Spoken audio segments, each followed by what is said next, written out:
'Tis the season of thing. 'Tis the season to be jolly. Or is it? Is there something really jolly and fun about gift giving? Today on the Astound Yourself Dating Show, we talk about love languages and how to give appropriately for each one. Happy Hanukkah, everybody. Hello, my name is Richard Francois, your dating strategist, and I have with me my illustrious co-hostess. What is your name, illustrious co-hostess? My name is Elaine Saunders, and I am an illustrative co-host. There she is. You heard it from her. Elaine Saunders, illustrious co-host. Excellent. Well, tonight, I'm excited to share this episode with you. One of my favorite books on relationships is a book by Gary Chapman called The 5 Love Languages. 1, 2, 3, 4, 5 love languages. Tonight, we're going to talk about all 5. If you've never heard of them, stick around. You're in for a great show. You're in for a treat. And if you've heard of them, this is going to be an awesome review right in time for the holiday season. 5 love languages. Elaine. Yes. Let's talk about what a love language is. Love language. A language is, well, there's 5 different love languages, and a love language is what speaks to you personally, Richard, when it comes to love, demonstrating love, or what you find speaks to your heart. When somebody wants to demonstrate to you that they care about you, some actions or words or certain things speak to your heart more than others. So the 5 love languages are what we're going to discuss tonight. Yes, we are. Yes, we absolutely. And before we came on the show, I just want to say one quick thing to our viewers, if I may, Elaine. If you're watching, say hello like Tammy just did and Sean just did. Sean's saying hi to Elaine over here. And we also have Tammy Lambert saying hi.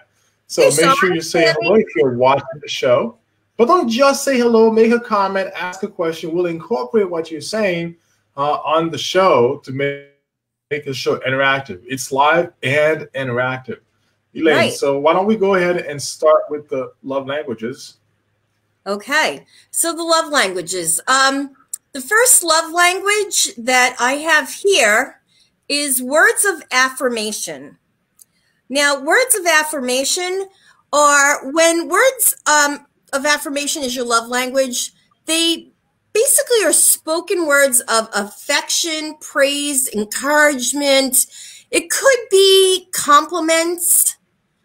And if that is your love language, generally speaking, you might take criticism in a very hard way. That's how you hear criticism. You usually don't take it well.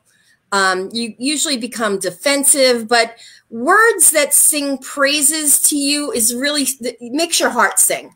You love to be told that you're beautiful or you're smart or you're pretty or anything complimentary. The words, song is just like music to your ears. Yes, it is. And I can attest to that because that happens to be my primary love language. I'm somebody who just loves hearing positive things about me. I really enjoy positive feedback. And thank you. You're awesome. That was great. Anything like that really, really speaks to me. Flattery. The question becomes then, what was that, Elaine? Flattery. That's right. Exactly. Absolutely.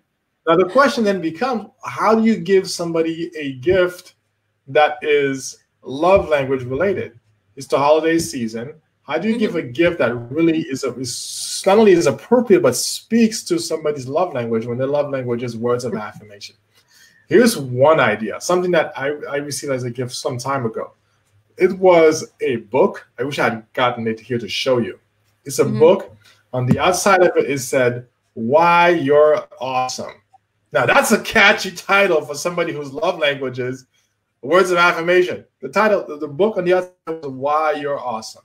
And on the inside were different ways that friends, family, people who know you could express how you're awesome, because they were sentences to be filled out. For example, if you were a superhero, your superpower would be, or this quality of you, if is the one I wish I had the most, or if more people were like you in this way, the world would be a better place. It was page upon page upon page of that stuff that people took the time to write in. You're looking for a great gift for somebody whose language is words of affirmation.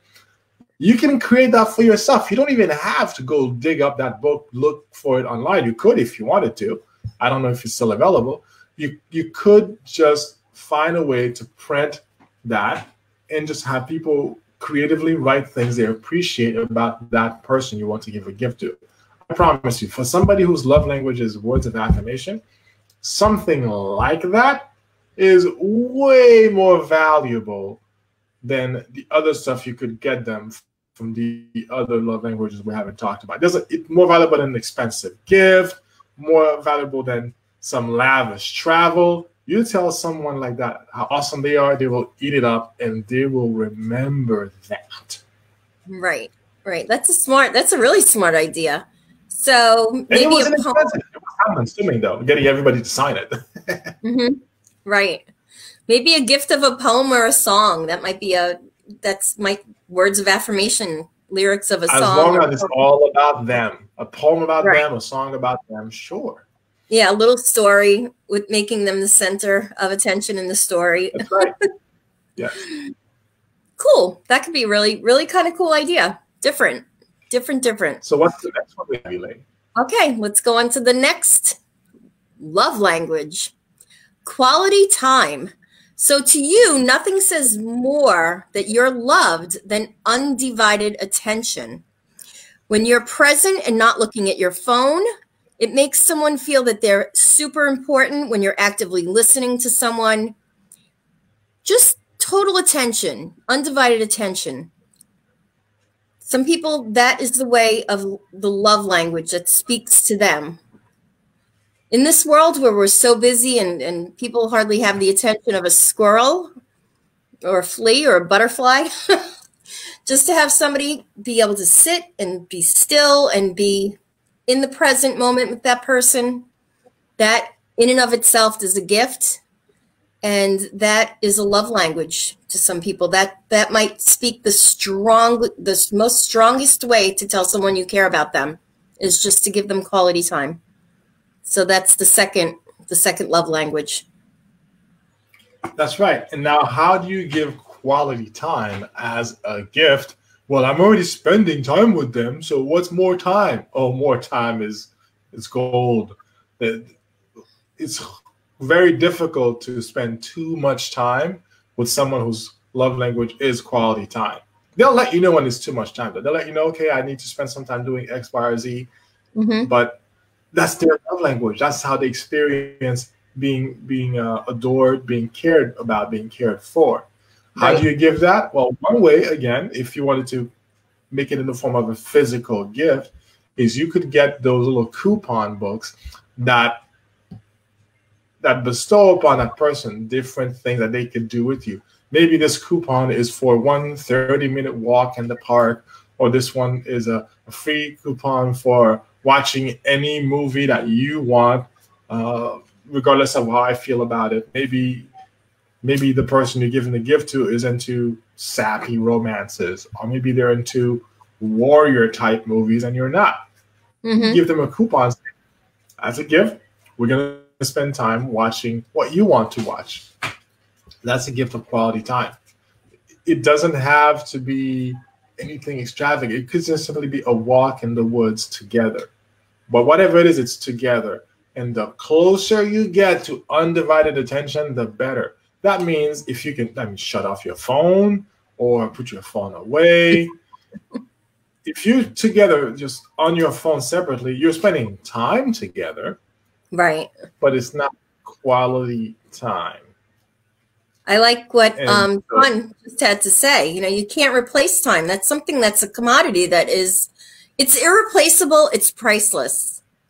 And our phones can be evil. I can't say how many times I would walk into a restaurant and see two couples sitting across from each other and into their phones, just not even making eye contact with each other. What was the point of going out to a restaurant? They could have just taken it to go and saved a lot of money on a tip, quite frankly. Right? Right? Why sit out? It just seemed ridiculous to me to be out at a restaurant and digging into their phone and not into each other. So, but yeah, I'd like to know what other people would think or would consider to be quality time, because I did take the test that is suggested to find out what my love language was, and that was the last thing on the list for me. It came in as number 5. So for me, it's not high on my priority list. As long as someone's in the background and maybe doing other things that are important to me, quality time, as long as I know that person's there. What other things might be a quality time issue? What other things might be ways of doing quality time? It could mean time quietly doing something. Maybe you're quiet or doing something together, even if it's loud. Hey, right. Not that. But it could mean that you're together rearranging some part of the house because that's what that person really wanted to do. And the time together is considered quality time. It could be that you are going to an event together, and that's quality time. It could be riding a bicycle. Or going ice skating, going sledding or snow tubing. Mm-hmm. It's not. It could be the activity, but it's just really we're doing something together, uninterrupted. That's about us connecting. There's so many creative ways to have quality time happen, but it's really the quality is judged by the person whose love language it is. You might think, well, I'm here. I'm not on my phone. What else do you want from me? Well, come on, try a little harder. And you could ask them. You could ask them. So, what do you like most when you spend time together with someone, or when you spend time together with me? What do you like most about that? And they'll tell you, well, I like that we can talk about this or that topic, or I like that we can walk together. Oh, whoa, excuse me. Somebody just put me out. I love this. Now, for the keen observer, what was my love language again? It was, oh my God, what was it? Words of affirmation. Words of affirmation. Do you see what just happened there? My girlfriend slid into the comments and she just popped this right on there for the world to see. 10 points for you, Heather. Absolutely. 10 points for you. Richard is an expert at creating quality time. That was awesome. Awesome. Good job, Heather. She's a quick learner.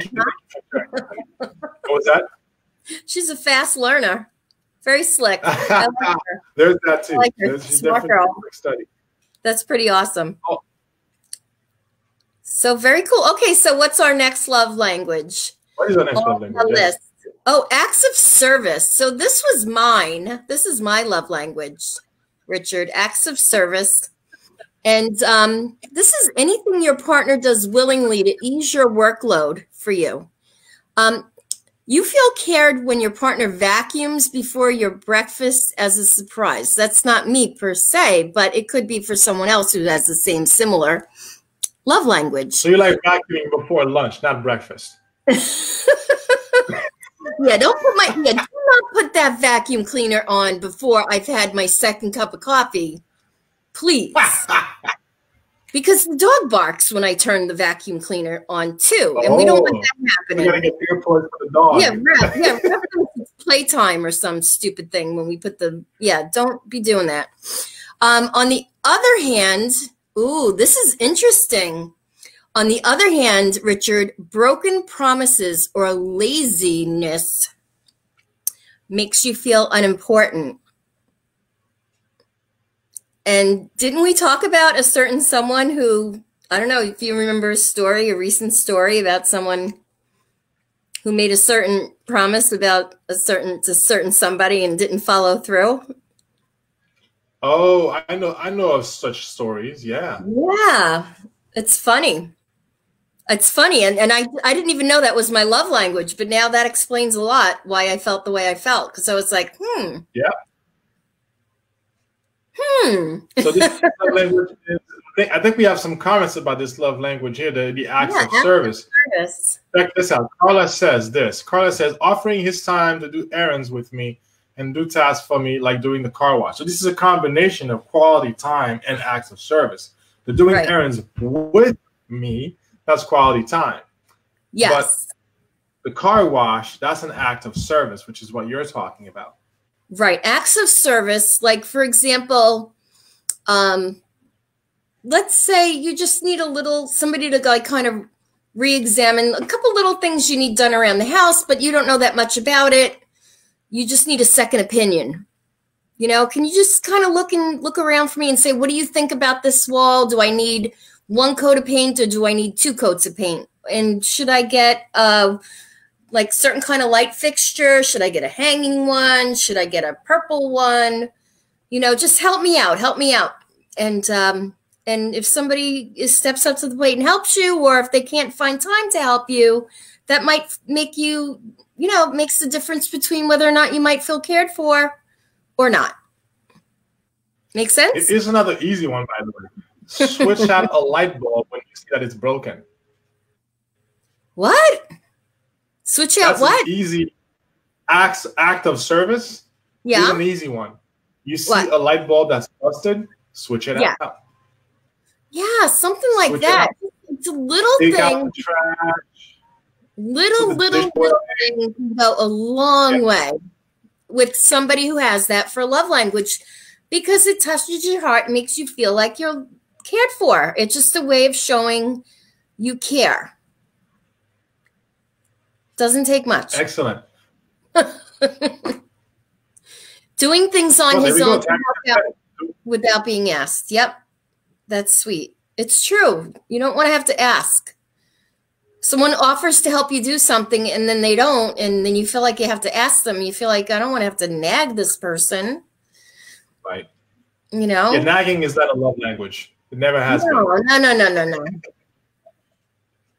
You're a partnership. It's a partnership. You should be helping each other. Helpmates.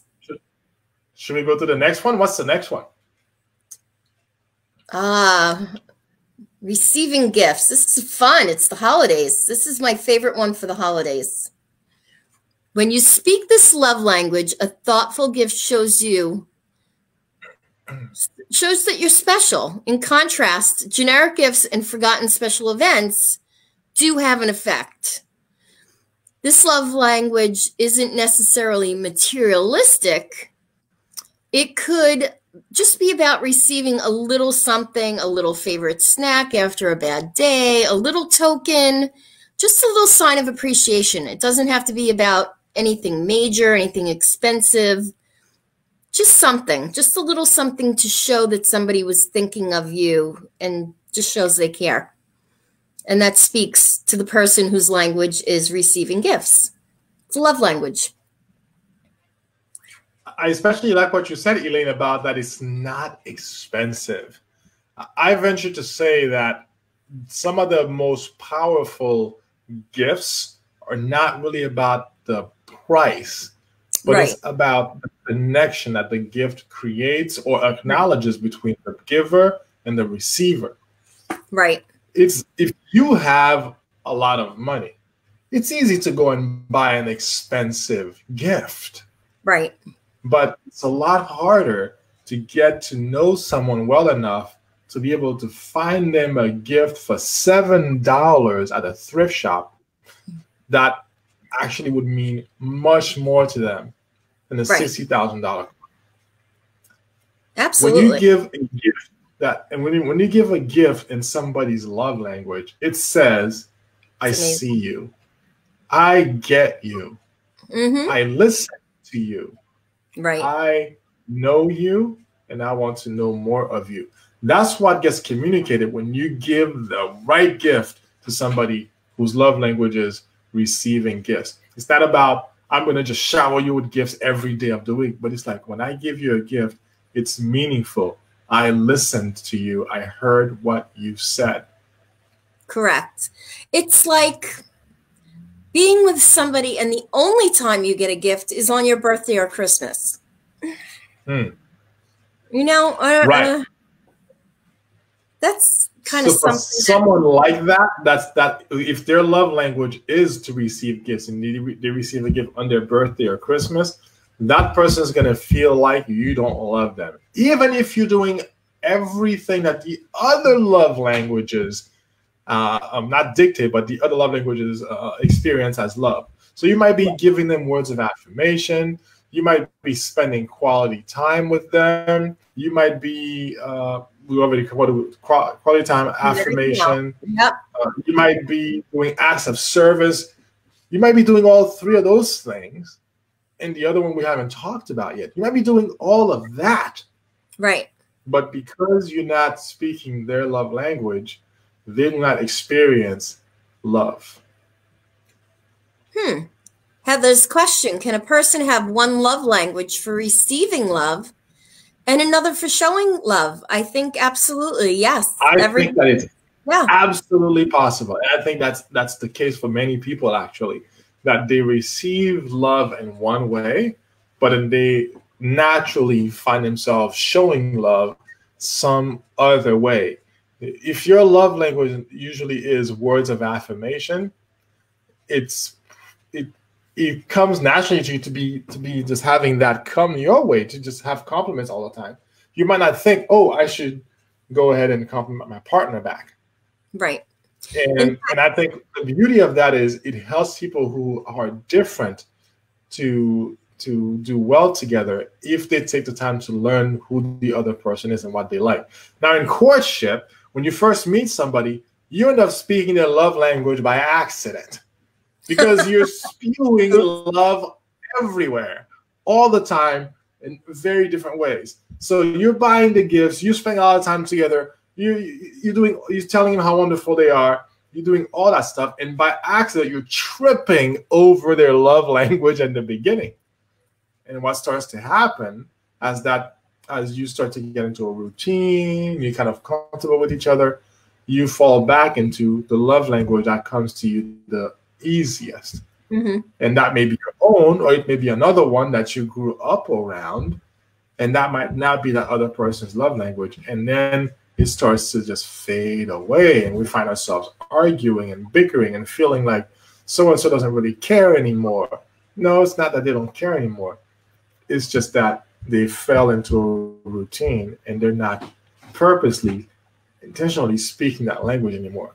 Relationships are not accidental. They're intentional.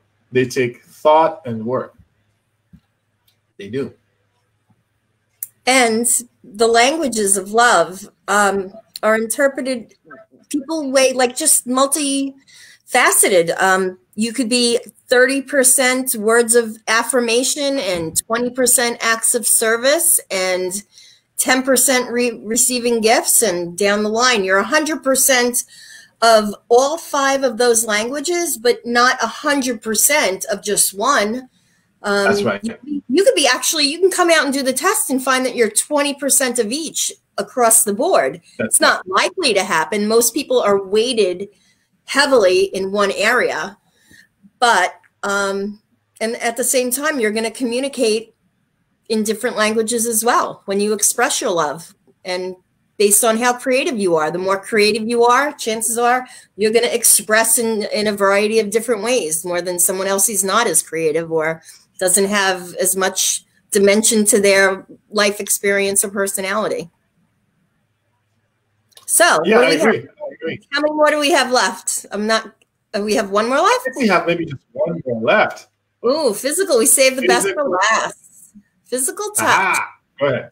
This is an important one because physical touch is just part of health and well-being. You know, it's an expression of love and caring, and it's a love language. How we care for each other, how we express our love, affection.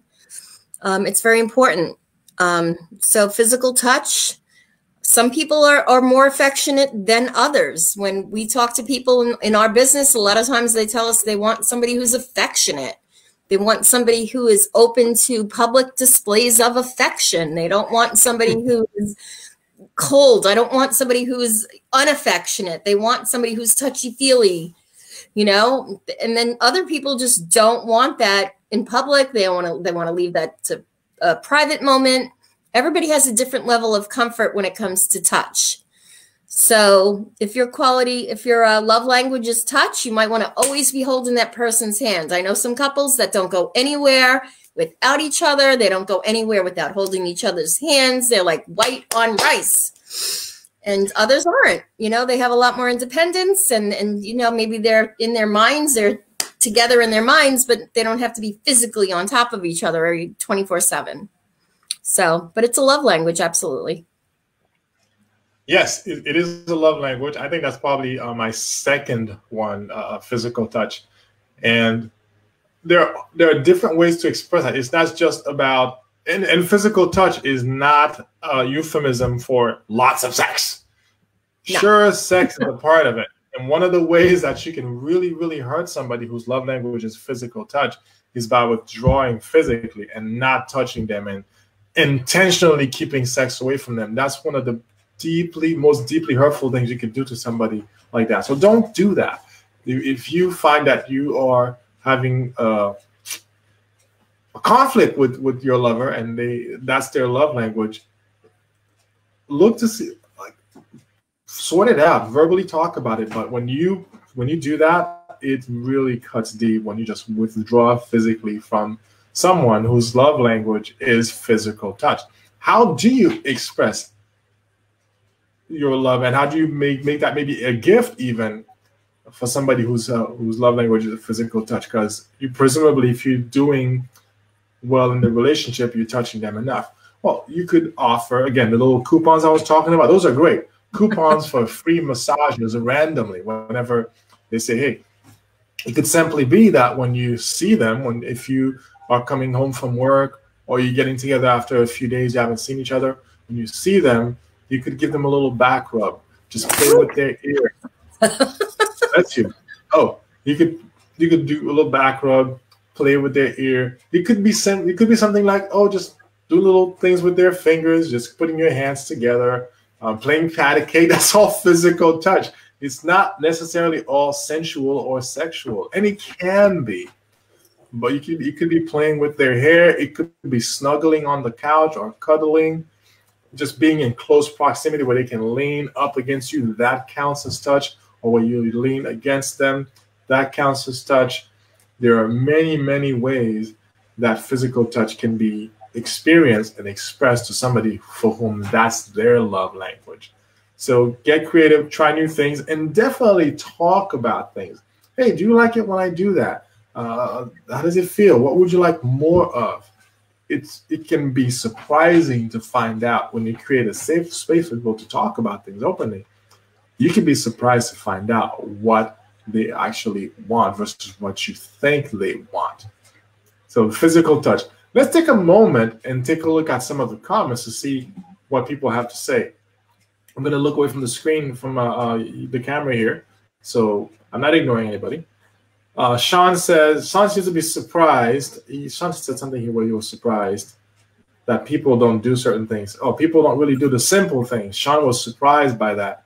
Well, no, Sean, it may seem simple to you, but it's not simple to everybody else. That's why Elaine and I do what we do, because what seems natural to some isn't natural to everybody. Yeah, you would be surprised. Now for Tammy says words go a long way, even just to text. So Tammy sounds like she's a words of affirmation person, somebody who would like a kind word from time to time, even if it's just a quick, kind text. Oh, and Tammy Lambert again was saying she loves the coupon ideas. Yes. Coupons can be. Coupons can really be to a relationship. How about some ideas? How about some ideas for those coupons? Oh, you want some ideas for those coupons? Yeah, I like the massage idea.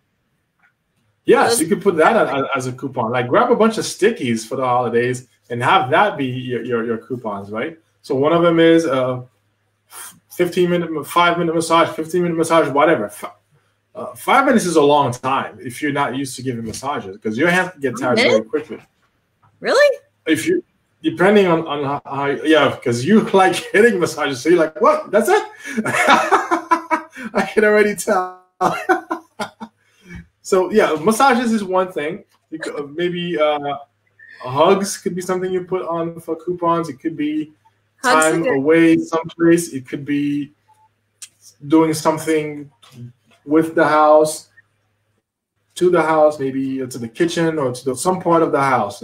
That could be a coupon for that. It could be mowing the lawn, a coupon for that. Coupon for little things that make the person happy. And as you're creating the coupons, you can also get to learn what makes that person happy. It can be a really fun game to play. So don't make it serious. Have it be a fun game to play also. That's the main message here. And look, Heather ends it up with this. Communication is key. It may sound cliche, it's cliche, but it is key. Communication really does help have things move along in a relationship, especially when you come across those difficult times. Worst thing you can do is just not talk about it. Because not talking about it, it takes a longer to go to disappear. When you address it head on, calmly, with love, you come to a resolution. So that's it for our show this week, everybody. Thank you to the people that we haven't seen in a while, like Tammy and Heather. Thank you for commenting. Sean, I think it's the first time we've seen you commenting on the show, so welcome. Miss you guys. Hello, what was that? I said miss them, miss everyone. Where have we been? That's right. Yeah, we skipped Thanksgiving. I think that was a couple of weeks. Yeah. I don't even remember. Yeah, I've been in a fog. A little fog. So, everybody, thank you for watching the show. This has been the Astound Yourself Dating Show. I'm going to let Elaine tell you all where you can find her. Well, I can be found. Trying to hide lately. No, I'd like to be found. I am on Facebook. You can always find me on Facebook. I am on, I have a new website now. I want to show it off a little bit. If you know anybody who is single or looking to do something different for the new year, just invite them to look at my website. I have some good information on my website now. Not that I didn't before, but it's a little bit more updated, so I'm happy about that. And I have a meetup. The website is what? DynamicIntroductions.com. Dynamic Introductions. Yeah, it's pretty cool. I just had that updated, and that's it. I'm not far to be found. I'm around. I'm in Nashua by phone, by smoke signal, or I don't know. Santa's coming. Send a little smoke signal. I thought that was a dead language. Santa's here, say Santa. I'm impressed that you speak smoke signal today. Now, as far as how you find me, you can find me here on this page at Astound Yourself Dating.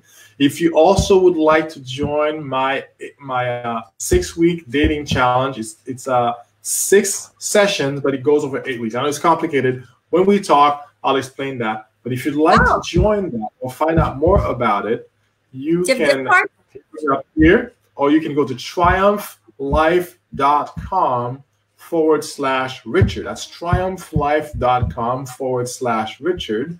And you can find there the link to my next challenge, which starts in January. So you have a little time, but not long. That would be a great idea, like a gift card to your challenge. There you go.